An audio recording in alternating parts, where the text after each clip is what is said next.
가나안 사람들의 모든 왕들이 여호와께서 요단물을 이스라엘 자손들 앞에서 말리시고 우리를 건너게 하셨음을 듣고 마음이 녹았고 이스라엘 자손들 때문에 정신을 잃었더라. 자, 우리가 12월에 이 금요기도회 하면서 제가 4장 가지고 설교를 했어요. 이스라엘 백성들이 요단강을 건넜습니다. 근데 그 소문을 듣고 이 여러 족속들이 정신을 잃었다 그랬어요. 여러분, 하나님의 놀라운 역사가 나타날 때 세상의 모든 우리의 대적들이 정신을 잃게 될 줄로 믿으시기를 바랍니다. 우리는 정신 차려야 되고요. 하나님의 놀라운 은혜로 우리의 대적들이 정신을 잃게 될 것입니다. 자, 그렇게 이제 이스라엘 백성들이 강을 건넜어요. 그리고 이제 요단강을 건너서 가나안 땅에 들어가서 큰 전투를 눈앞에 두고 있는 상황입니다. 그런데 이스라엘 백성들을 향해서 하나님께서 뭐라고 명령하세요? 할례를 하도록 명령하셨습니다. 2절 보시기 바랍니다. 그때 여호와께서 여호수아에게 이르시되 너는 부싯돌로 칼을 만들어 이스라엘 자손들에게 다시 할례를 행하라. 여러분, 큰 전투를 눈앞에 두고 있어요. 이스라엘 백성들이 숫자는 많았지만 오합지졸과 같은 사람들이었습니다. 그리고 제대로 무기도 갖추지 못한 그런 군대였습니다. 그런데 강성한 대적들과 함께 큰 전투를 벌여야 되는 이스라엘 백성들에게 하나님께서 뭘 요구하셨어요? 전투력을 정비하고 무기를 정비하고 뭐 식량을 만들고 이런 거를 요구하신 게 아니라 할례를 하도록 명령하셨어요. 이것은요, 정말 커다란 전투력의 상실을 의미합니다. 상식적으로는 말이 되지 않는 것입니다. 여러분, 하나님께서 왜 이렇게 말도 안 되는 명령을 하셨을까? 하나님께서는요, 우리가 전투에서 승리하는 것보다 하나님과의 올바른 관계를 맺게 되기를 원하고 계신다는 것입니다. 중요한 것은 승리하느냐가 아니에요. 하나님과 올바른 관계를 맺느냐, 이것이 중요한 것입니다. 여러분, 성취보다 중요한 것은 하나님과의 올바른 관계의 회복임을 믿으시기를 바랍니다. 우리가 무엇을 하든지 하나님과의 관계가 먼저예요. 모든 세상의 일보다도 하나님 관계가 먼저예요. 자, 여기서 하나님께서는 이스라엘 백성들에게 하나님의 일을 할 때는 하나님의 방법을 따라 일해라, 이 명령을 주시는 것입니다. 여러분, 우리가 하나님의 일을 할 때 하나님의 방법을 따라 할 수 있게 되기를 간절히 소망합니다. 우리가 이제 교회 이전을 하는 것도요, 여러분, 우리가 무슨 방법으로 해야 돼요? 하나님의 방법으로 해야 돼요. 우리가 괜히 흥분하거나 서두르지 말고 하나님이 원하시는 방법으로 하는 거예요. 세상이 하는 방식이 아닙니다. 여러분, 다윗이 골리앗과 함께 싸우고자 할 때 사울 왕이 다윗을 불렀어요. 그리고 그에게 갑옷을 입혀줍니다. 자기가 입었던 갑옷을 입혀줬어요. 노투구를 씌워주고 자기 칼을 쥐어줬어요. 여러분, 사울은 백전노장입니다. 많은 전투를 했던 전투에 관해서는 아주 숙달된 그런 사람이었어요. 전쟁의 전문가였어요. 자, 다윗은 어린 양을 치는 목동에 불과했습니다. 그런데 다윗은 사울의 군장과 칼을 가지고 몇 걸음 가다가 성경에 보면 뭐라고 그랬어요? 그것을 다 벗어버렸다고 했어요. 그가 이렇게 얘기합니다. 이것을 입고 가지 못하겠나이다. 이것을 입고 가지 못하겠나이다. 그렇게 말하고는 골짜기 밑으로 내려가서 물맷돌 5개를 가지고 와서 골리앗과 싸우러 나갑니다. 여러분, 여기서 우리가 생각해야 되는 것은요, 우리가 하는 일도 중요하지만 어떤 방식으로 하느냐가 중요한 거예요. 목적이 아무리 좋다고 해도 어떤 방법으로 하느냐가 더 중요한 것입니다. 하나님의 일은 세상의 방법으로가 아니라 하나님의 방법으로 하는 거예요. 여러분, 상식적으로는 골리앗과 싸울 때 투구를 써야 되고 갑옷을 입어야 되고 큰 칼을 가지고 나가야 되는 게 그게 맞는 것 같지만 다윗은 다 버렸어요. 그게 하나님의 방법이 아니라는 거예요. 이것을 입고 가지 못하겠나이다. 여기서 이것은 뭐예요? 세상의 방법이에요. 세상에서는 전투력으로 전쟁에 승리한다고 믿었지만 다윗은 그 방법이 아니라 하나님께서 함께 하실 때 승리하는 것을 믿었던 것입니다. 여러분, 우리가 선한 일 많이 할 수 있게 되기를 간절히 바랍니다. 그러나 무엇보다도 그것을 하나님의 방법으로 할 수 있게 되기를 주의 이름으로 축원합니다. 자, 여기 이제 3절에 보면 여호수아가 하나님의 명령대로 부싯돌로 칼을 만들어서 할례산에서 이스라엘 백성들에게 할례를 행하게 돼요. 여호수아는 하나님의 명령이 자신의 상식과 그리고 경험에 어긋나는 매우 황당한 요청이었음에도 불구하고 거기에 토를 달지 않았어요. 이의를 제기하지 않았어요. 말씀에 순종했음을 볼 수가 있습니다. 여러분, 그 뒤에 15절 한번 가서 보시기 바랍니다. 우리 같이 읽습니다. 15절. 여호와의 군대 장관이 여호수아에게 이르되 내 발에서 신을 벗으라. 내가 선 곳은 거룩하니라 하니 여호수아가 그대로 행하니라. 아멘. 여기 이 5장 말씀의 핵심은 여기에 있어요. 여호수아가 그대로 행하니라. 여러분, 여호수아는요 하나님의 말씀을 그대로 행한 사람이었습니다. 여러분, 하나님께서 우리에게 말씀하시는 것 그대로 행하는 우리 모두가 될 수 있기를 주의 이름으로 축원합니다. 여러분, 그게 영적 리더의 자질이에요. 그대로 행하는 순종. 내 경험, 내 상식, 내 판단이 아니라 하나님의 말씀에 그대로 순종하는 순종. 여러분, 우리가 순종할 때 하나님의 큰 기적과 큰 승리를 경험하게 되는 줄 믿으시기를 바랍니다. 여러분이 살아가는 동안 이 절대적인 순종을 통해서 하나님의 승리를 맛볼 수 있게 되기를 축원합니다. 우리 순종의 사람이 돼야 돼요. 여호수아가 그대로 행하니라. 여러분, 이 말씀에 여러분 머릿속으로 여러분의 이름을 한번 넣어보세요. 한병철 목사가 그대로 행하니라. 그대로 행하니라. 자, 이제 할례를 행하고 무엇을 하게 됩니까? 11절 12절 보시기 바랍니다. 같이 읽습니다. 11절 12절. 유월절 이튿날에 그 땅에 소산물을 먹되 그날에 무교병과 볶은 곡식을 먹었더라. 또 그 땅에 소산물을 먹은 다음 날 만나가 그쳤으니 이스라엘 사람이 다시는 만나를 얻지 못하였고 그 해에 가나안 땅에 소출을 먹었더라. 아멘. 여러분, 이스라엘 백성들은 이제까지 뭘 먹었어요? 광야 40년 동안 만나를 먹었어요. 만나는 하나님이 내려주신 영의 양식이었습니다. 기적의 양식이었어요. 먹을 것이 없는 광야에서 하나님께서 날마다 만나를 내려주셨어요.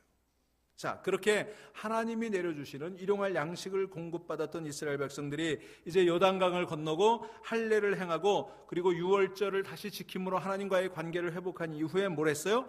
그 땅의 소산물을 먹기 시작했다는 것입니다. 이제까지는 하늘의 양식을 먹었지만 이제는 땅의 소산물을 먹게 된 거예요. 여러분, 여기서 우리가 기억해야 되는 중요한 사실이 있습니다. 우리가 신앙생활하면서 때로는 기적을 경험할 때가 있어요. 하나님이 직접적으로 개입하시는 역사를 경험할 때가 있어요. 그러나 그것이 늘 그렇다는 것은 아닌 것입니다. 우리가 때로는 하나님의 기적을 경험하기도 하지만 기적의 시간이 지나면 상식의 시간이 온다는 거예요. 하늘의 만나를 먹을 때도 있지만 내가 농사짓고 내가 수고해서 내 손으로 땅의 음식을 먹을 때도 있다는 것입니다. 여러분, 늘 기적만 말하지 마세요. 하늘만 쳐다보지 마세요. 우리는 하나님을 바라봐야 하지만 그러나 내 손으로 내가 수고하고 상식과 그리고 우리의 노동을 의지할 때가 있다고 하는 것입니다. 하나님께서는 때로 우리에게 기적도 베풀어 주시고 초자연적인 능력도 베풀어 주시지만 그러나 초자연적인 능력과 기적이 늘 있는 건 아니에요. 우리의 일상생활 속에 하나님의 은혜가 많이 있는 것을 믿으시기를 바랍니다. 우리는 때로 수고하고 땀을 흘려야 돼요. 농사를 통해서 음식을 먹게 되는 것입니다. 우리는 매일매일 가정에서 먹게 되는 그 소박한 음식 속에도 하나님의 은혜와 기적이 있는 것을 믿으시기를 바랍니다. 하늘에서 내리는 만나만이 기적이 아니에요. 내가 수고하고 내가 땀 흘려서 소박하게 먹는 일식 삼찬의 그 밥상 속에서도 하나님의 은혜가 있어요. 여러분, 우리가 함께 나눠 먹는 조그마한 음식 가운데도 하나님의 섭리를 느낄 수가 있어야 돼요. 여러분, 우리가 너무 기적하지 마세요. 체험하지 마세요. 여러분, 체험을 할 때도 있고 기적을 느낄 때도 있지만 그러나 매일매일의 일상생활 속에서 역사하시는 하나님의 손길을 느낄 수 있고 그것에 감사하고 그것을 누리시는 우리 모두가 될 수 있기를 주의 이름으로 축원합니다. 여러분들의 삶 가운데 이 광야에서 먹었던 만나와 같이 여러분의 노력과 기대를 뛰어넘는 하나님의 기적을 맛볼 수 있게 되기를 주의 이름으로 축원합니다. 그러나 동시에 일상의 삶 가운데 쏟아가시는 하나님의 소박하고 평범한 삶 가운데도 하나님의 역사와 섭리를 발견할 수 있는 그런 영적인 안목이 열려야 돼요. 그것이 하나님의 은혜라는 것을 볼 수 있는 그런 영적인 눈이 열려야 되는 것입니다. 상식 속에서 기적을 발견하는 눈. 여러분, 오늘 하루도 여러분 삶 가운데 기적이 있었어요, 없었어요? 기적이 있었어요. 여러분, 내가 살아있는 것이 기적이에요. 내가 하나님의 백성 된 것이 기적이에요. 내가 여기 나와서 이렇게 찬양하고 하나님께 기도할 수 있고 프레이즈와 프레이를 통해서 파워를 경험할 수 있게 되는 것이 이게 기적인 것을 믿으시기를 바랍니다. 여러분, 이런 눈이 필요해요. 여러분, 하나님께서는요 매일매일 우리의 일상생활 가운데 풍성한 기적을 날마다 행하고 계세요. 문제는 우리가 어리석어서 그것을 발견하지 못할 것뿐인 것입니다. 여러분, 이것을 발견할 수 있게 되기를 다시 한번 축원합니다. 자, 13절부터 15절에 보면 거기 여호수아가 여호와의 군대 장관을 만나는 장면이 나와요. 근데 이 대화가 참 신기합니다. 여호수아가 이제 여호와의 군대 장관에게 묻습니다. 너는 우리를 위하느냐 우리 적들을 위하느냐. 그러자 군대 장관이 뭐라고 그랬어요? 둘 다 아니다. neither. 이렇게 대답합니다. 저는 이 말씀이 나는 이스라엘 편도 아니고 나는 이스라엘 대적의 편도 아니다, 이런 뜻으로 들려요. 여러분 잘 아시는 이야기 가운데 링컨 대통령의 이야기가 있죠. 링컨 대통령은 기도의 사람이었습니다. 남북전쟁이 치열하게 이제 막판으로 가고 있을 때 그때 남군이 사실은 우세했어요. 남군에는 저 유명한 리 장군이 있었죠. 여러분 스톤 마운틴에 가면 그 새겨져 있는 그 세 사람의 인물 가운데 한 사람이 리 장군 아닙니까? 그는 덕장이고 지장이었어요.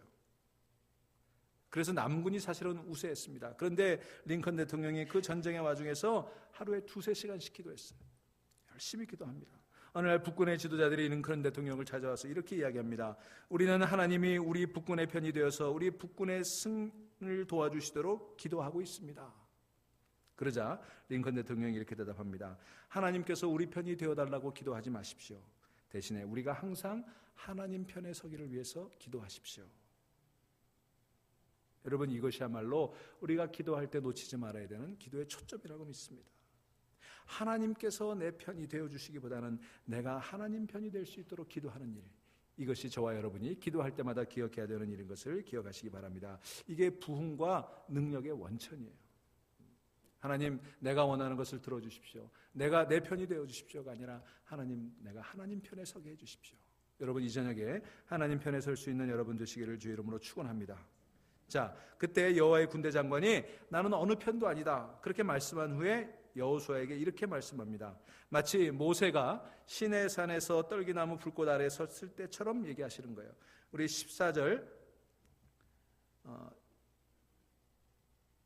14절부터 읽습니다.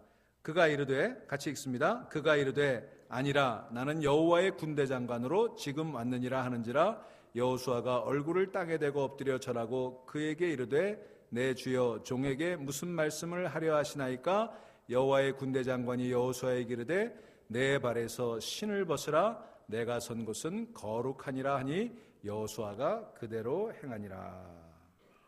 어떤 장면이 떠오르세요? 모세가 시내산에서 하나님의 그 영광을 발견했을 때 그 장면 떠오르지 않으세요? 신을 벗으라 명령하는 것입니다. 자, 여호와의 군대 장관이라면 뭘 기대했겠어요? 여호수아가 지금 아주 치열한 전투를 눈앞에 두고 가장 중요한 첫 번째 전투가 눈앞에 있지 않습니까? 그러면 여호수아가 군대 장관에게 기대했던 건 뭐였을까요? 어떻게 하면 이 전투를 이길 수 있는지 그런 아주 기가 막힌 전략을 얘기해 주도록, 어떻게 하면 적의 급소를 칠 수 있고 어떻게 하면 이 전투에서 승리할 수 있는 그런 전략과 전술을 이야기해 줄 것으로 기대하지 않았겠습니까? 근데 무슨 영문인지 이 군대 장관은 전투에 관해서는 한마디도 하지 않아요. 무엇을 준비하고 어떻게 전투를 수행하고 어디를 공격하고 어떻게 해라 이런 한마디도 하지 않아요. 그리고 뭐라고 얘기합니까? 이곳은 거룩한 곳이니 내 신을 벗어라. 여러분 영적 전쟁에 있어서 가장 중요한 것은 바로 성결이라는 것입니다. 우리를 거룩하게 하고 우리를 깨끗하게 하는 거예요. 여러분 성공보다 중요한 것은 성결인 것을 믿으시기 바랍니다. 우리는 성공하기를 원하지만 성공보다 먼저 하나님 앞에 성결해져야 되는 거예요. 깨끗해져야 되는 거예요. 우리가 살아가면서 성공하는 것도 중요하지만 성공에 앞서서 우리가 성결해져야 돼요. 하나님 앞에 깨끗해져야 돼요. 성결하지 못하고 성공한다면 그 성공은 우리에게 저주가 될 수도 있어요. 여러분 반드시 기억하시기 바랍니다. 성공 전에 성결한 저와 여러분 될 수 있기를 축원합니다. 여러분이 인생에서 먼저 하나님 앞에서 신발을 벗는 경험을 할 수 있게 되기를 간절히 바랍니다. 신발을 벗는다는 것은요, 종이 된다는 의미예요. 여러분 성결이 무엇인가? 그것은 종이 되어 섬기는 것이 성결이 아닌가 생각합니다. 우리가 종교적인 계율도 지키는 것이 성결일 수도 있고 여러 가지가 있겠지만 정말 종이 되어서 섬기는 게 성결이다. 로마서 13장 12절로 14절에 보면 사도 바울이 이렇게 권면합니다. 밤이 깊고 낮이 가까웠으니 그러므로 우리가 어두움의 일을 벗고 빛의 갑옷을 입자. 낮에와 같이 단정히 행하고 방탕하거나 술 취하지 말며 음란하거나 호색하지 말며 다투거나 시기하지 말고 오직 주 예수 그리스도로 옷 입고 정욕을 위하여 육신의 일을 도모하지 말라. 여러분 시대가 악합니다. 이 시대에 우리가 뭐 해야 돼요? 성결해져야 되는 거예요. 그래서 여호와의 군대 장관이 내 신을 벗으라 이렇게 말하면서 그 전에 신었던 세속의 신 이것들을 다 벗어버리라. 그리고 빛의 갑옷을 입으라 권면하고 있는 것입니다. 여러분, 저와 여러분들이 살아가면서 인생에 많은 계획과 목표들이 있을 거예요. 또 저도 목회하면서 제 목회의 계획들이 있습니다. 그러나 정말 중요한 것은 속도가 아니라 방향이에요. 얼마나 빨리 가고 있느냐가 아니라 얼마나 제대로 가고 있느냐. 방향을 잃어버리면 빨리 가는 것이 위험한 거예요. 여러분, 오늘날 사람들이 다 빨리 가는 거, 얼마나 빨리 출세했느냐, 얼마나 빨리 성공했느냐, 얼마나 빨리 승진했느냐, 얼마나 빨리 집장만 했느냐, 여러분 그게 중요한 게 아니라 하나님이 원하시는 방향으로 제대로 가고 있는가. 더디 가더라도 소걸음으로 한 걸음씩 가는 것, 하나님이 이끄시는 대로 가는 것, 그것이 성공의 관건인 것을 믿으시기를 바랍니다. 우리 삶에서 속도에 집착하기보다는 방향에 주목해야 돼요. 우리가 어디로 가고 있느냐, 이것을 고민할 수 있게 되기를 간절히 바랍니다. 여러분, 우리가 올바른 비전이 있을 때 우리는 조급하지 않아요. 하나님이 주시는 비전을 가진 사람은 절대로 조급하지 않습니다. 여러분, 우리 교회도요, 이제 새로운 비전을 가지고 나가는데 조급해지지 마시기 바랍니다. 하나님이 제때, 하나님의 때에 모든 것을 이루실 줄로 믿습니다. 우리는 우리 자신을 깨끗하게 하는 거예요. 하나님 앞에 순종하는 거예요. 신발을 벗는 거예요. 이제까지 신고 걸어왔던 그 모든 길들을 하나님 앞에 내려놓는 거예요. 여러분, 아브라함이 조급했을 때 이스마엘을 낳았습니다. 그러나 그가 인내했을 때 이삭을 얻게 된 거예요. 우리가 조급하면 실수합니다. 그러나 인내할 때 하나님이 이루실 줄 믿으시기를 바랍니다. 여러분이 하나님께 쓰임받기 원하십니까? 그렇다면 거룩함을 추구하시기 바랍니다. 성결해지시기 바랍니다. 우리가 하나님 앞에 성결함을 열망해야 돼요. 여러분, 하나님께서는요, 깨끗한 그릇을 찾으실 뿐만 아니라 깨끗한 그릇으로 우리를 만들어 주세요. 우리가 하나님 앞에 맡길 때 하나님이 우리를 깨끗한 그릇으로 만들어 주실 것입니다. 때로 하나님께서는 우리에게 시련과 역경을 통해서 또 환경과 사건들을 통해서 우리를 정결하게 하세요. 여러분이 지금 고난의 한복판에 서 계십니까? 환경이나 인간관계에 어려움이 있다면 하나님께서 지금 나를 깨끗하게 정결하게 만들고 계시는 거예요. 그것을 믿으실 수 있기를 주의 이름으로 간절히 축원합니다. 신명기 8장 16절에 말씀합니다. 내 조상들도 알지 못하던 만나를 광야에서 내게 먹이셨나니 나는 이는 다 너를 낮추시며 너를 시험하사 마침내 내게 복을 주려 하심이었느니라. 광야의 의미가 뭐였어요? 너를 낮추시고 너를 시험해서 너를 복 주시려고 준비시킨 거예요. 여러분이 지금 광야의 길을 걷고 있습니까? 정말 시련의 한복판에 서 계십니까? 하나님께서 여러분을 낮추시고 여러분을 시험하셔서 여러분에게 복 주시는 일을 준비하고 계시는 것을 믿으시기를 바랍니다. 내가 지금 겪고 있는 고난, 하나님께서 나를 버리신 증거가 아니라 하나님이 나를 붙들고 계신 증거예요. 이것을 믿으시며 한 걸음 한 걸음 나아갈 수 있게 되기를 간절히 바랍니다. 우리가 이런 믿음 가질 때 하나님의 도구로 크게 쓰임받게 되는 거예요. 하나님의 쓰임을 받았던 인물들은 하나같이 고난 가운데 위로 성장하기 위해 아래로 낮아졌던 인물이에요. 여러분, 위로 올라가기를 원하십니까? 더 낮은 곳으로 내려가시길 바랍니다. 그게 신앙의 신비예요. 신앙의 역설이에요. 세상은 위로 올라가라고 말하지만 우리는 아래로 내려가는 거예요. 근데 아래로 내려가면 아래로 내려갈수록 우리는 하나님의 은혜 가운데 위로 올라가는 것을 경험하게 되는 것입니다. 그러므로 어려운 시간은 외적인 성장을 주시기 위한 우리의 내적인 성장의 시간임을 깨닫는 그런 안목이 오늘 이 저녁에 열리기를 간절히 축원합니다. 자, 큰 전투를 앞두고 하나님 뭐 하게 하셨어요? 할례하게 하셨어요. 그 다음에 유월절 식사를 하게 하셨어요. 유월절은 뭡니까? 하나님이 이스라엘을 지키시고 하나님이 이스라엘을 이끄셨다는 증거 아니었습니까? 그 유월절을 지키게 하신 거예요. 그리고 거룩함을 위해 신을 벗게 하셨어요. 여러분, 이것처럼 여러분의 삶 가운데 하나님과의 관계가 회복되고 거룩하신 하나님 앞에 성결한 존재로 거듭나고 고난 속에서 영적으로 준비되는 저와 여러분이 되어서 하나님께서 예비하시고 하나님께서 섭리하고 계시는 놀라운 승리를 경험하게 되는 저와 여러분들 다 될 수 있기를 주의 이름으로 간절히 축원합니다. 기도하시겠습니다.